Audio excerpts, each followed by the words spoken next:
ரொம்ப நாளா வேலைக்கு அப்ளை பண்ணிட்டு இருந்து கடைசியா வேலை கிடைச்சிருச்சுடா, இன்டர்வியூ அட்டன் பண்ண போவோம் அப்படின்னு சொல்லிட்டு போயிட்டு இன்டர்வியூல போய் உட்காந்து அட்டன் பண்ணா நம்ம பாட்டுக்கு சௌரியத்துக்கு எல்லாத்தையும் பேசிக்கிட்டு உளறிட்டு கடைசியில வந்துட்டு I will call you back later அப்படின்றவானுங்க. இதுக்கு காரணம் என்ன தெரியுமா?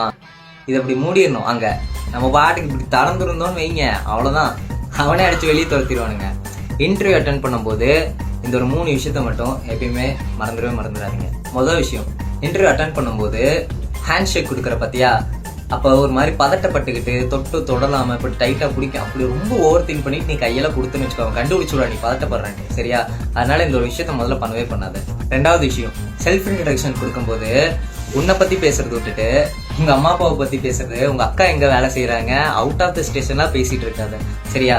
சிம்பிளா உன் பேரு, உன் ஸ்கூல் எது, காலேஜ் எது, நீ எவ்வளவு பர்சன்டேஜ், ஹாபிஸ் என்ன, ஸ்கூல்ல என்ன அச்சீவ் பண்ண, காலேஜ்ல என்ன அச்சீவ் பண்ண, நீ எதனால இந்த டொமைன் சூஸ் பண்ண, உன்னோட ஷார்ட் டேர்ம் கோல் என்ன, உன்னோட லாங் டேர்ம் கோல் என்ன, அவ்வளவுதான். 3வது விஷயம், இன்டர்வியூவர் கொஸ்டின் கேட்கும்போது அழகா 10 to 30 செகண்ட்குள்ள அந்த கொஸ்டினுக்கு ஆன்சர் பண்ண பழகு. சரியா? என்ன மாதிரி இந்த வீடியோ 1.5 நிமிஷத்தை தாண்டி போற மாதிரி 1.5 நிமிஷம் 2 நிமிஷம்ல பேசுனேன்னு வச்சுக்கோ, அப்புறம் என் வீடியோ ஸ்கிப் பண்ற மாதிரி தான் உன் ப்ரொஃபைல ஸ்கிப் பண்ணிட்டு போவானுங்க. சரியா?